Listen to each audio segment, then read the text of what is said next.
నీ యొక్క జీవిత మాధుర్యాన్ని, నీ యొక్క సువాసనను నాశనం చేసి కంపు కొట్టేలాగా అపవిత్రపరిచేటువంటి చెడు వాసన, దుర్వాసన తీసుకుని వచ్చేటువంటి కొన్ని పురుగులు ఉన్నాయి. ఆ పురుగులు నీ జీవితంలోనికి రాకుండా నువ్వు జాగ్రత్తగా కాపాడుకోవాలి. శరీర కార్యములు, చెడు కార్యములు, దుర్వాసన కార్యములు స్పష్టమై ఉన్నవి.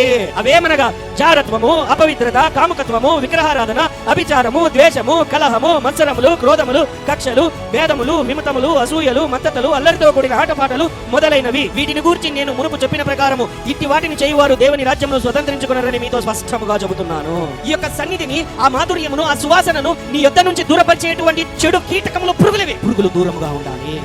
వ్యభిచారము, విగ్రహారాధన, మత్తతలు, అసూయలు, ద్వేషములు, ఈగోలు, డామినేషన్లు, పొడిచేటువంటి మాటలు, అపవిత్రమైనటువంటి చూపులు, అపవిత్రమైనటువంటి కార్యములు, నాదే జరగాలి, నేనే కింగో, నేనే మోనార్కో, ఇటువంటి జీవిత శైలి నీ యొక్క జీవితంలో దుర్వాసనను దేవుని ఎదుట తీసుకుని వచ్చేదానిలాగా ఉంటుంది. ఇటువంటివి నీ ఎద్దకు రాకుండా కాపాడుకోవాలి.